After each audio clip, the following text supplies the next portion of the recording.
Hello, I'm Stryiak. I'm here from Counterpoint Research. I'm here at the HMD offices at MWC, and I'm here with Lars, Silberbauer, and Adam Ferguson from HMD. Thank you very much for joining us. So HMD launched some products yesterday here at the Camp Nou in Barcelona, and I'd like to talk with you guys a little bit more about it. So, really good event. Congratulations on the event. I was really struck about how kind of different it was compared to some other vendors. A lot of other vendors go down the kind of biggest, best, fastest, kind of more mainstream stuff, whereas HMD are much more focused, much more kind of relevant, looking at specific use cases, specific problems that you think need solving. So how does HMD go about kind of deciding, first of all, on that direction that you want to be kind of specific, more focused, more relevant, and how do you choose which areas you want to focus on?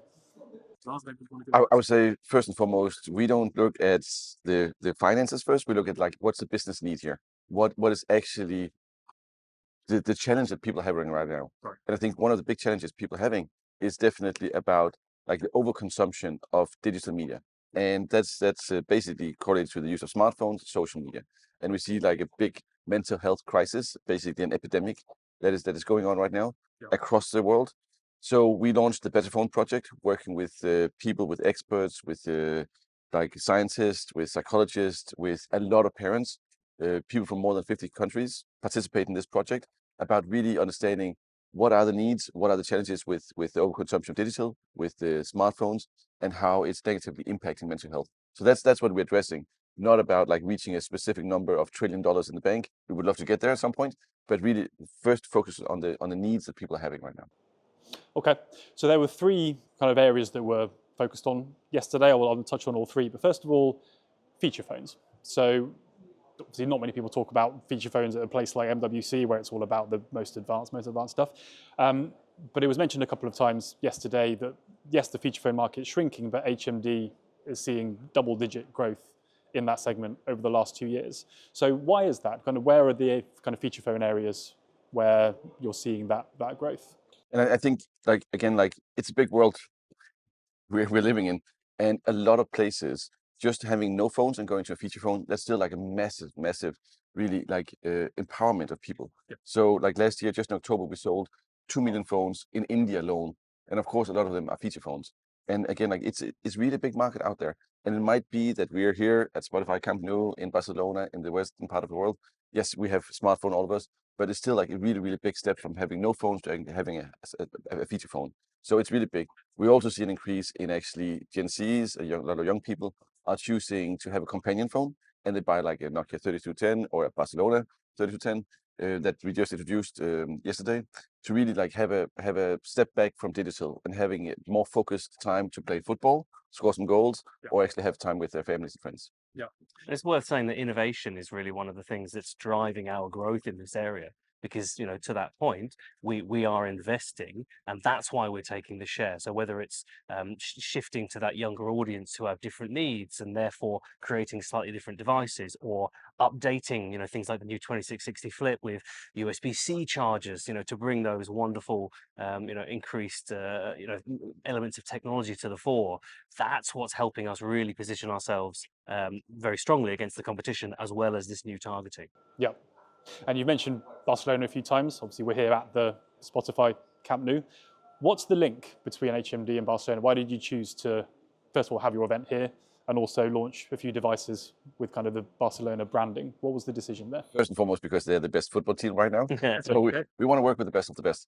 We partnered with Barbie last year, we partnered with Heineken, we partnered with Sony Pictures on the Venom project, and now we're partnering with FC Barcelona. I think what really ties us together are the values. Again, Barcelona is a team, FC Barcelona is a team that really focuses on how to grow up, like how to really educate the young players to grow from the inside, not just buy things. And I think that really resonates with HMD. It's about creativity. It's about really like dedication, and it's about being the best of the best. So that's why we really see like a strong value alignment between us and FC Barcelona. Yeah. And again, like I went to the match last night, they won 4-0. It's great. So we want to partner with the best, and FC Barcelona, they are the best of the best. Okay.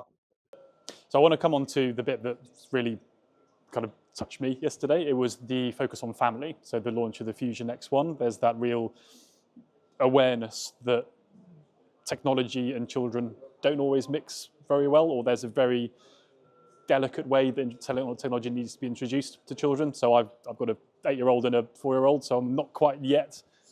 Okay, so we're not quite there yet with the phones, although someone said that 6-year-olds are getting phones now, which terrified me. But the idea that we've had the conversation at home as to when we think this starts being introduced, and it's scary. You know, the idea of opening up the world of smartphones to children is quite scary.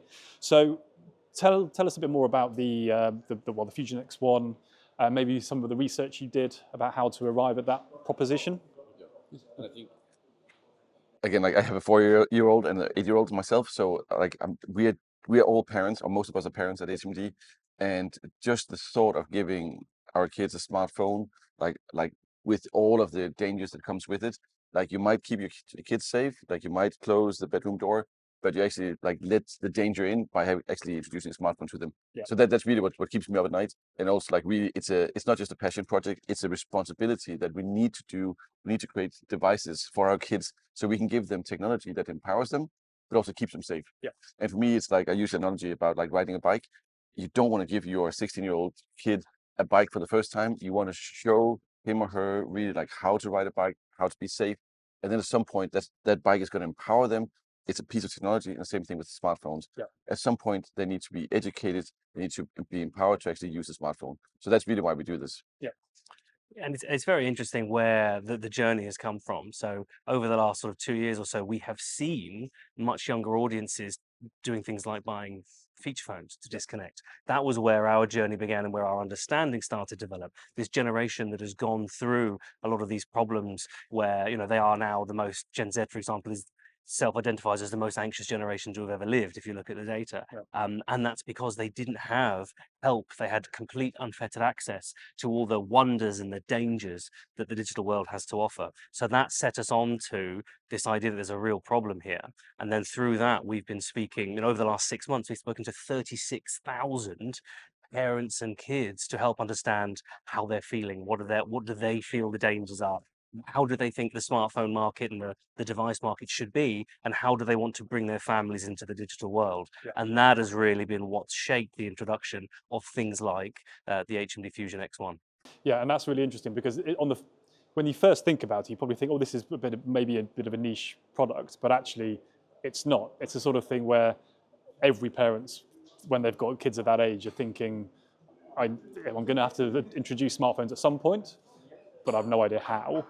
So this kind of this thing is really interesting, is how it goes in, how it kind of feeds into that kind of transition. So could you tell a bit more about how it works, how the partnership between the Fusion X1 and the partnership with Explorer works?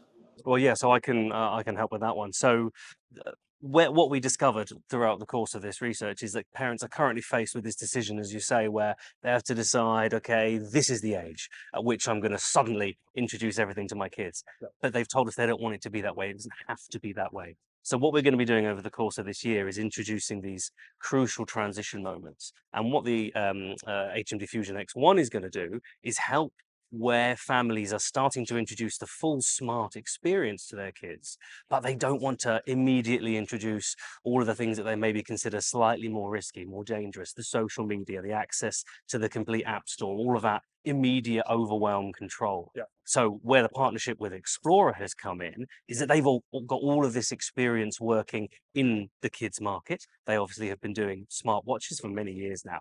And we have all of this amazing experience in both smart and feature devices and understanding how to embed things. So we've come together in the industry first partnership and collaboration in order to embed deeply software that enables parents to have oversight and control of what's going on, but then they can relinquish it at the rate that they want to in order to help their children grow Yeah. and be introduced. So to begin with, the device will be completely locked down, no access to social media, the app store. You've got this phenomenal whitelisting for contact lists, so only people that you approve can actually contact the kids. It's got location tracking, all of the things that over the course of this research period, the 36,000 people told us that they really want in the devices.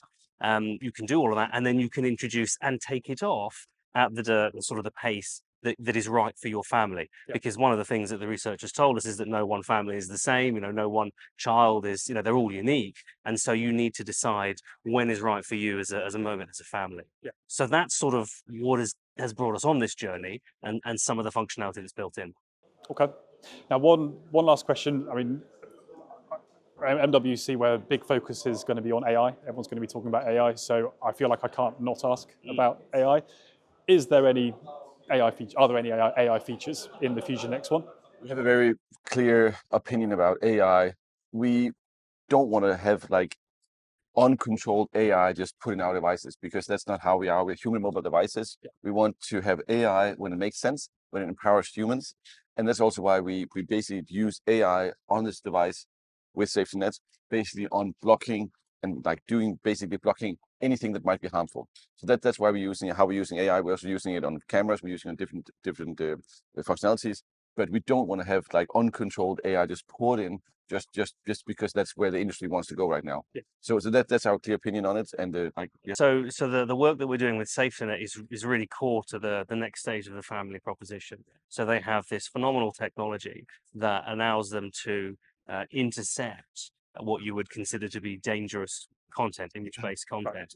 They've got the largest, as far as I'm aware, database of pornographic images of children, for example, that's all locked away, that they're training the AI models on, and it is then able to detect in real time when a child is going to be in a dangerous situation. So whether they are being sent something, whether they have been, God forbid, lured into a situation where they might be sending something of themselves, the device is going to automatically shut that down. And that's where the partnership is coming in is they've got all this phenomenal experience on the AI side of things, and we've got the expertise on that deep integration of the devices. So it's going to be at that OS level again, which means it is completely unbypassable and it is automatic. It's going to be real time. And I think that's really where AI makes sense, because we can expose, and SafetyNet can expose the AI to something that no other person, like no human, should see.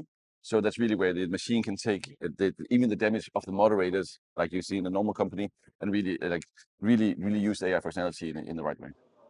Brilliant.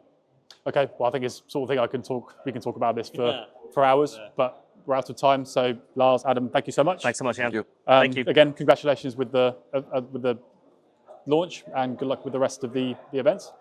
And for those watching, thank you very much, and see you next time. Thanks. Bye-bye.